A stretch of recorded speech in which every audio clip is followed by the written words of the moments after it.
అందరికీ నమస్కారం. ఇవాళ మనతో పాటు ప్రముఖ ఆధ్యాత్మికవేత్త, ఆస్ట్రాలజర్ శ్రీమతి హరి రఘుప్రియ గారు మనతో ఉన్నారు. మేడంతో మాట్లాడదాం.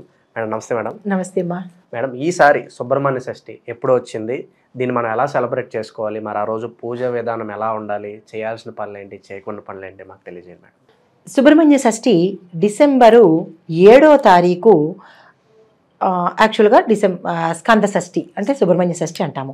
దీని సమయం ఎప్పుడు వచ్చిందంటే డిసెంబర్ 6వ తారీఖు మధ్యాహ్నం 12:08 నుంచి 7వ తారీఖు 11:06 వరకు ఈ సుబ్రహ్మణ్య షష్ఠి సమయం ఉందన్నమాట. ఈ సుబ్రహ్మణ్య షష్ఠినే మనం స్కంద షష్ఠి, సుబ్బారాయుడు షష్ఠి అని కూడా పిలుస్తుంటాము. అయితే ఇది ప్రత్యేకంగా ఈయన కోసమే, అంటే సుబ్రహ్మణ్యేశ్వర స్వామి పుట్టిన సమయం కాబట్టి ఇది ఆ సుబ్రహ్మణ్య షష్ఠి అంటారు. అయితే ఆయన పుట్టిన తిథి షష్ఠి రోజు కాబట్టి సుబ్రహ్మణ్య షష్ఠి అంటారు. అయితే ఈ సుబ్రహ్మణ్య షష్ఠి, ఈ సుబ్బారాయుడు షష్ఠి, స్కంద షష్ఠి అసలు ఎందుకు చేసుకోవాలి, ఎవరు చేసుకోవాలి అంటే, ఇది సంతానం కోరేవాళ్ళు, పెళ్ళి ఆలస్యం అయ్యేవాళ్ళు, కాలసర్పదోషాలు ఉన్నవాళ్ళు, కుజదోషం ఉన్నవాళ్ళు, లేదా పాముల్ని తెలుసో తెలియకో వారి యొక్క 3 తరాల వాళ్ళు పాముని చంపినా కానీ, పాము కలిసినప్పుడు చూసిన దోషం ఉన్నవాళ్ళు కానీ అది కూడా చూడకూడదు. కానీ పల్లెటూర్లలో చూసేస్తూ ఉంటారు. అయితే చూసినప్పుడు ఆ దోషము వాళ్ళ కుటుంబీకులకు 3 తరాల వరకు తగులుతుందనమాట. ఇలాంటి దోషాలు ఉన్నవాళ్ళు సుబ్రహ్మణ్య షష్ఠిని జరుపుకుంటారు. ఇదొక పద్ధతి. అయితే మామూలుగా ఏమీ లేని వాళ్ళు కూడా సుబ్రహ్మణ్య షష్ఠిని చేసుకుంటాము. నాగుల చవితి, గతంలో మనకి జరిగిపోయిన నాగుల చవితి కానీ, నాగుల పంచమికి కానీ పాలు పొయ్యకపోయినా, లేదా ఆ సమయంలో పూజలు చేసుకోలేకపోయిన వాళ్ళు, అంటే మిస్ అయిన వాళ్ళు ఈ రోజును కనుక చేసుకున్నట్టయితే ఆ స్వామివారి అనుగ్రహం కలుగుతుంది.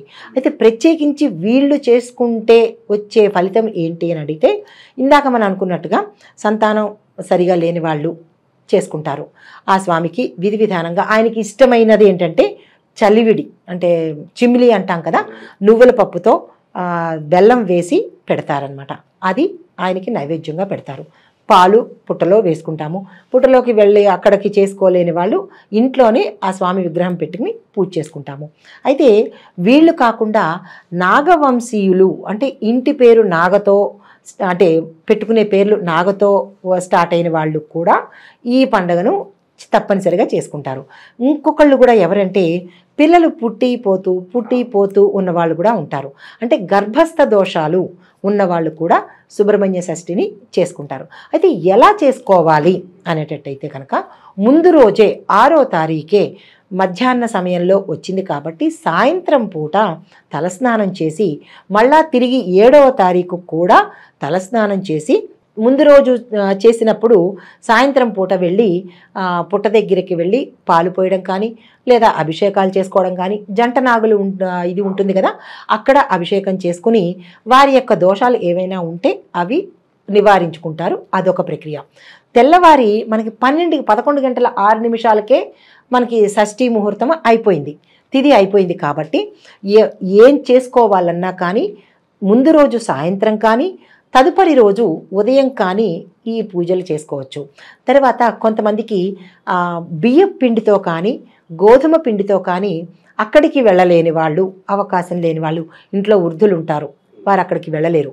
వాళ్ళు ఏం చేసుకోవచ్చు అంటే, వారి యొక్క పూజా మందిరంలో కానీ, లేదా ఈశాన్య ఉత్తర దిక్కులో కానీ బియ్యం పిండితో లేదా గోధుమ పిండితో పాలు వేసి, గోధుమ పిండిలో పాలు వేసి ఆ సర్ప ఆకారాన్ని ప్రతిష్ఠించుకొని, మనకి వస్త్రం అంటామే, దూదితో చేస్తాం కదా, అలాంటి వస్త్రాన్ని ఆ స్వామివారికి అలంకారం చేసి ఆ రోజంతా, అంటే ముందు రోజు నుంచే ఉపవాసం ఉండి ఆ పూజా ప్రక్రియ చేసుకుని, తదుపరి రోజు అంటే 7వ తారీఖు ఈ తిథి వెళ్ళక ముందే ఏవైనా నాగసర్పాలు దానంగా ఇచ్చుకుంటారు కొంతమంది. అలా కాకుండా వెండితో కానీ, బంగారంతో కానీ వారి యథాశక్తితో నాగసర్పాల ఒక పడగలను దానంగా ఇచ్చుకుంటారు. ఇది ఈ సుబ్రహ్మణ్య షష్ఠికి చేయవలసిన విధి విధానం అనమాట. అయితే పూర్తిగా ఉపవాసం అయితే ఉండాలి. ముందు రోజు నుంచి తదుపరి పూజ ఎండింగ్ అయ్యే వరకు ఉపవాసం అయితే ఉండాలి. దాంతోపాటుగా ఏమి చెయ్యొచ్చు, ఏమి చెయ్యకూడదు, క్రిమి కీటకాదులను తొక్కకూడదు. మన ఇంట్లో క్రిమికీటకాదులు అంటే చీమలు. ఆ రోజు ప్రత్యేకించి మిగతా రోజంతా చాలా మంది సరదాగా తొక్కుతూ ఉంటారు. కానీ దాని తలక ఫలితం ఎలాగా ఉంటుంది, దేనికైనా ఫలితం అనేది ఉంటుంది.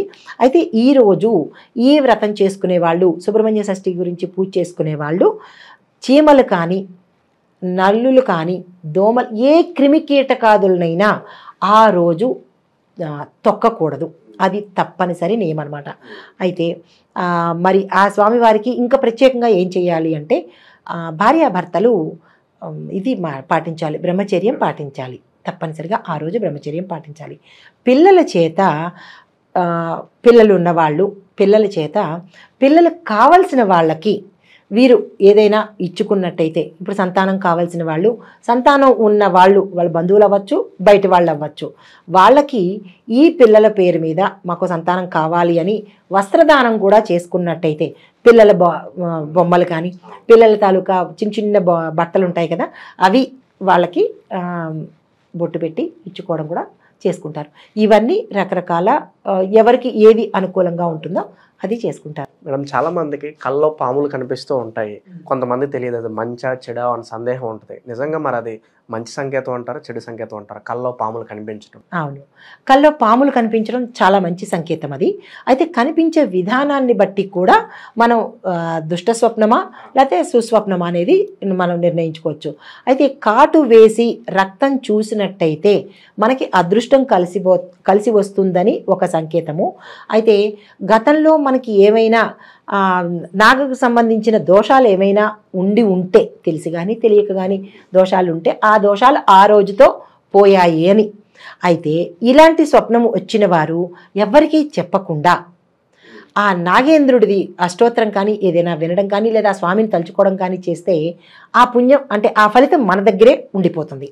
తర్వాత వెంబడించినట్టు, పడగ విప్పినట్టు, నోరు తెరిచినట్టు కనుక వస్తే కనుక అది చెడు సంకేతము. అంటే వాళ్ళు ఏదో చెడు అనుభవించబోతున్నారు అనే సంకేతం అనమాట. అంటే నోరు క్రూరంగా తెరుస్తుంది. పాము సాత్వికంగా కనపడినంత వరకు మనకి మంచి ఫలితమే. వెంబడించేటప్పుడు పడగ విప్పినా లేదా అంటే నోరు తెరిచి దాని కూరలు మనకి కనపడేటట్టు కనిపిస్తే కనుక వాళ్ళ కుటుంబీకుల్లో ఎవరైనా కానీ వారు కానీ ఏదైనా దోషంతో పీడించబడుతున్నారు అని సంకేతము. వెంటనే పరిహారం చేసేసుకోవాలి. అలాగే ఈ పరిహారం మేడం, మీకు తెలిసిన పరిహారం, మీరు నమ్మిన పరిహారం ఏదైనా ఉంటే, ఈ దోషం పోవడానికి ఏదైనా ఉంటే తెలియజేయండి మా కోసం. తప్పకుండా. ఒకటి ఏంటంటే చిమిలి దానం ఇవ్వండి. దీనివల్ల కూడా చాలా ఫలితం ఉంటుంది.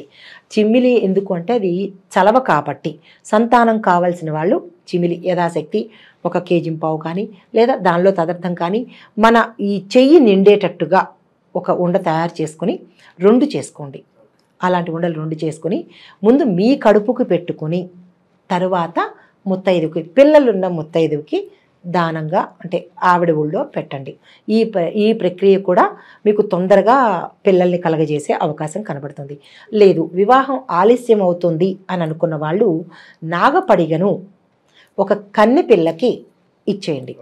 లేదా కొత్తగా పెళ్ళైన వాళ్ళు ఉంటారు, 16 రోజుల పండగ అవుతున్న కొత్త దంపతులకు ఈ నాగపడిగను దానంగా ఇచ్చండి. వాళ్ళ చేత ఆశీర్వాదం తీసుకోండి. తరువాత అది కూడా మాకు సమయానికి ఎవరు దొరకలేదు అని అనుకున్నప్పుడు సుబ్రహ్మణ్యేశ్వర స్వామి ఆలయంలో పురోహితులు, దంపతుల పురోహితులు ఉంటారు కదా, పూజారి గారు వారి భార్య, వాళ్ళకి వెళ్ళి తీసుకువెళ్ళి ఇచ్చిన తొందరగా వివాహం అయ్యే అవకాశం ఉంటుంది. ఇదొక పరిహారము.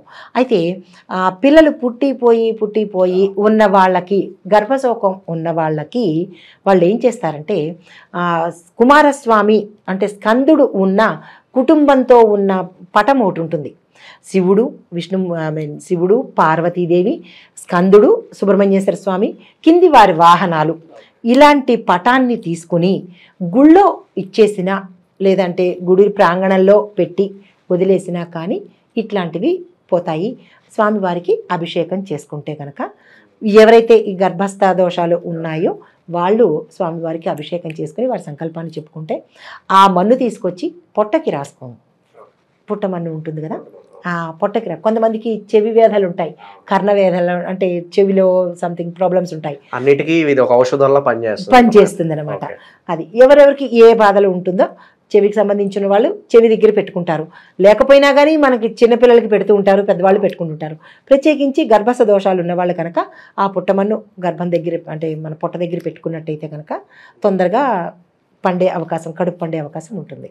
సుబ్రహ్మణ్య షష్ఠి గురించి అలాగే నాగ దోషం పోవడానికి అద్భుతమైన రెమెడీస్ అయితే మాకు తెలియజేశారు madam. Thank you so much. నమస్తే అమ్మా.